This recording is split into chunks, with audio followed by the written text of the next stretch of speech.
Фильмнің басында біз негізгі кейіпкерлермен танысамыз.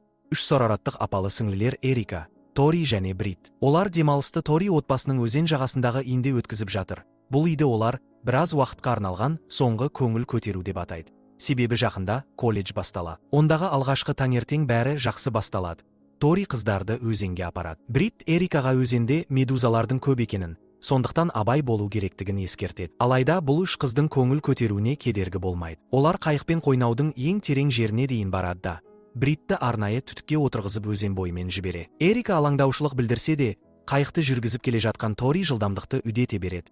Ал Брит түтіктен құлап қалған кезде Тори тек күледі. Абырой болғанда, Бритті судан алып шыққанда, ол бұл жолы медузадан жарақат алмаған болып шығады. Сол түні Тори мен Брит Эрикаға арнап әзіл қалжың жоспарлайды. Олар оған ойын алдында пижамасын киюді сұрайды. Эрика үстіңгі қабаттағы бөлмесіне көтерілгенде, өзінің білмеген күйінде Тори мен Брит орнатып қойған камера оған қарап тұрады. Олар Эриканың әзілге қалай әрекет ететінін түсірмек болған. Алайда Эрика өзін біреу бақылап тұрғанын сезіп, камераға жақындайды да байқамай тұзақ жібін басып кетеді. Осы сәтте Тори мен Бриттің ойнақы көңілі күрт суып кетеді. Тори жүгіріп, жоғары көтеріледі. Жоғарғы қабатта олар Эриканың қозғамай жатқан денесін табады. Оның мойны тұзақпен қысылып қалған. Тори тамырын тексереді, бірақ ештеңе таппайды. Бұл екеуін шошытады. Болған жағдайдың салдарынан жазаға тартылудан қорқып, олар жедел жәрдем шақырудың орнына Эриканың денесін аулаға сүйреп апарады. Жаңбырдың астында Бриттің моральдық қарсылығына қарамастан, олар оны көме бастайды. Бірақ кенеттен Эрика қозғала бастайды. Мұны көрген соң, олар дереу оны қайта үйге кіргізеді. Эриканың тірі екенін түсіну оларды тыныштандырғаннан гөрі,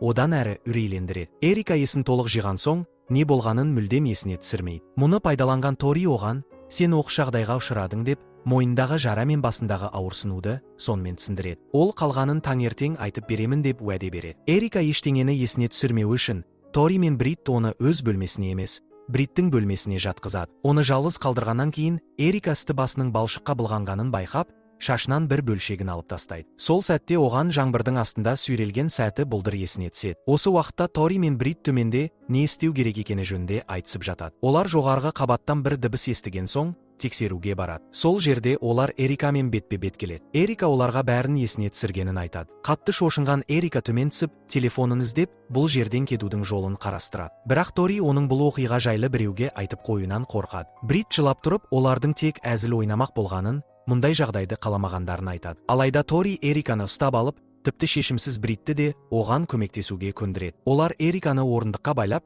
қонақ бөлмесінде қалдырады. Келесі күні таңертең Тори Эрикаға жақындап келіп, оны ешкімге айтпайтынына, көз жеткізгенше тұтқында ұстайтынын айтады. Тағдырына мойынсұнғысы келмеген Эрика дәретханаға барғысы келетінін айтып, терезе арқылы қашпақ болады. Оны күзетіп отыруы тиіс Брит оның әрекетін байқайды, бірақ ешқандай әрекет жасамайды. Жоспар Тори Эриканың не істеп жатқанын біліп қойған кезде бұзылады. Олар Эриканы қайтадан орындыққа байлап тастайды да күнделікті істеріне үнсіз әрі кернеген күйде кіріседі. Алайда күтпеген оқиға болады. Аулада жұмыс істейтін жұмысшылар келіп жетеді, және Эрика көмекке айғайламақ болады. Бірақ жұмысшылар оның дауысын естіп үлгермей тұрып, Тори мен Брит оның аузын жауып, скотчпен байлап тастап, оны шкафқа лақтырып жібере. Кейін олар жұмысшылардың бірі Келвинді қарсы алады. Ол Тори атасының шақыруымен келіп, өткен түндегі дауылдан болған бүліністерді жөндеуге келген. Тори Келвинмен сөйлесіп жатқанда, Эрика шкафтың ішінде болып жатқанын білдіру үшін шу шығарып, назар аударуға тырысады. Келвин сәл күмәнданады, бірақ Тори бұл үйде тек өзінің жігіті әзілдеп жүргенін айтып, күмәнді сейілтеді. Келвин оған сеніп қалады. Жұмысшылар кеткеннен кейін Тори іске кірісіп, Эриканың шкаф ішіндегі шуына ашуланады. Ол енді жұмысшылардың қайта келмеуін бұйырады, себебі алдағы аптада ауа райы бұзылып тұрады деп болжанып отыр. Сондықтан жөндеу жұмыстарын жасаудың мәні жоқ дейді. Бұдан кейін Тори Эрика мен Бриттің ұялы телефондарын алып, оларды жасырып тастайды. Психопат Ториден айырмашылығы, Брит жасағандарына моральдық тұрғыдан қиналып жүргенін көрсетеді. Ол көмек шақыруды ұйғарады, бірақ Тори оның телефонын ғана емес, үйдегі барлық стационарлық байланыстарды да өшіріп тастағанын түсінеді. Ашуланған Брит Торимен бетпе-бет сөйлесіп, Эриканы босату керек екенін айтып, істеп жатқан нәрселері дұрыс емес екенін алға тартады. Алайда Тори егер Эрика біреуге айтса, олардың болашағы бұзылатынын, түрмеге түсетіндерін еске салады. Оның айтуынша, олардың 3 күні бар. Осы уақыт ішінде Эриканың ешкімге айтпауын қамтамасыз ететін жол табу керек. Ол Бритке бұл осымен бітпейтінін айтады. Келесі күні таңертең Брит өз ар-ұжданын тыныштандыру үшін Эрикадан кешірім сұрайды. Ол болған оқиғаның тым тез бақылаудан шығып кеткенін, бұл жағдайды қаламағанын түсіндіруге тырысады. Бірақ Эрика оны қорқақсың деп айыптағанда, Брит қорғануға көшіп, өзін құрбан етіп көрсетеді. Осы сәтте Бриттің қай жақты таңдағаны айқын болады, ол Эриканың жағы емес. Брит бөлмеден шығып, төсегіне барып жатады, ал Тори атасының аңшы мылтығын шығарады. Эрика ақыры жалғыз қалғанда, қолындағы кішкентай пышақпен өзін босатуға кіріседі, бірақ оны жерге түсіріп алады. Оны қайта ала алмайтынын түсінген соң, басқа жоспар ойлап табады. Ол есікке қарай ақырын еңбектеп барып, есікті аузымен бұрап ашады. Сосын артқа құлап, орындықты сындырады. Ақыры Эрика өзін босатады, ауырсынуға қарамастан, қашып кетуге тырысады. Ол жүгіре бастағанда, Тори мен Брит оның қашып кеткенін байқап, көлікке отырып, оның артынан қуады. Эрика барлық қиындыққа қарамастан жүгіруін жалғастырады. Бұл сахна бір ғана дубльмен түсірілген. Сондықтан Эриканың мұнша қашықтыққа жүгіргеніне тәнті болуға болады. Ол бір ағаштың артына тығылып жасырынып отырады. Бірақ көлік қайта оралып, оны тағы да қашуға мәжбүр етеді. Біраз уақыттан кейін олар көлікті тоқтатып, Брит сыртқа шығып,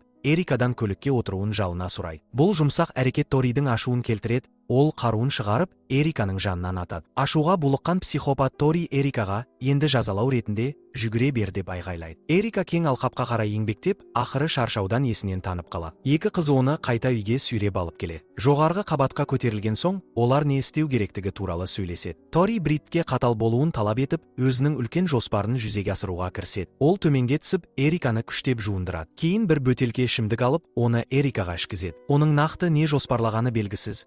Бірақ Тори музыка қояды да, Эриканың жанында билей бастайды. Шаршаған соң отырып қалады. Эрика оған бұның бәрі болмауы керек дейді. Бірақ Ториді райынан қайтару мүмкін емес. Тори жарылып, арақ бөтелкелерін сындыра бастайды. Тіпті біреуін Эриканың басында жарады. Кейін Эриканы ұрып, оған айқайлайды, ал Эрика да оған айқайлап жауап береді. Сол сәтте Тори оның санына қолын тигізеді. Бірдеңе істемек болғандай, бірақ Эриканың етеккірі келіп тұрғанын байқап, райынан қайтады да кетіп қалады. Брит келесі таңға дейін төменге түсіп, не болғанын тексермейді. Бірақ таңертең келгенде Эриканың жағдайын көріп, Тори тым шектен шығып кеткенін түсінеді. Брит содан кейін Тори мен бетпе-бет келіп, оның жасағандарына шыдамы жеткенін айтады. Мұны естіген Тори өзінің Эриканы тек сынағанын айтып, тұзақ құру идеясы Бриттің өзі тарапынан болғанын жария етеді. Яғни ол тек Бритті қорғау үшін бәрін өз мойнына алған. Бірақ Брит бұған жауап ретінде Торидің өзін төменге сүйрегенін еске салады. Бұл оқиға басынан бастап екеуінің де кінәлі екенін көрсетеді. Брит енді үйден кетіп қалмақшы болады, бірақ Эрика оны тоқтатып, Ториді тым кеш болмай тұрып тоқтатуды өтінеді. Оның айтуынша, Тори ақыры Эриканы өлтіреді, ал одан кейінгі құрбан Бриттің өзі болады. Брит Пирстің жанында не істеу керектігін ойланып отырғанда,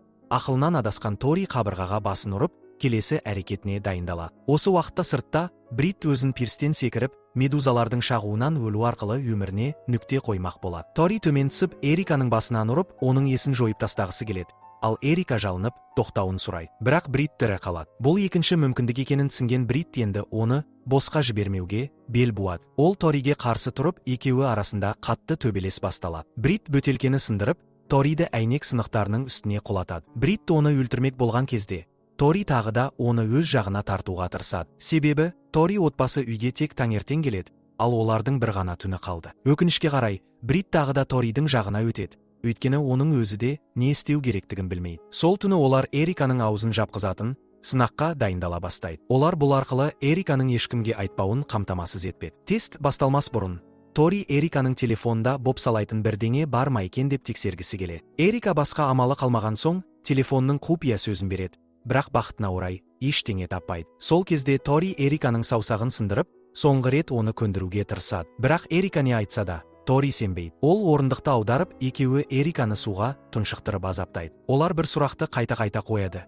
Сен мұны біреуге айтасың ба? Эрика келесі рет сөйлеу мүмкіндігіне ие болғанда, Бриттен саусағын сындырып беруін сұрайды. Себебі оған бәрібір боп қалған. Брит тағы бір саусағын сындырады, және олар тағы да суға тұншықтырады. Келесі рет айтасың ба? Деген сұраққа Эрика иә деп жауап береді. Себебі өмір сүруге деген құлшынысы қалмаған. Психопат Тори оны қайта отырғызып, тағы да ішімдік ішкізеді. Бұл жерде Тори мұның бәрін өз қанағаты үшін жасап жатқаны анық байқалады. Ол өз-өзіне сенімді түрде Эриканың бетінде от жағып ойнай бастайды.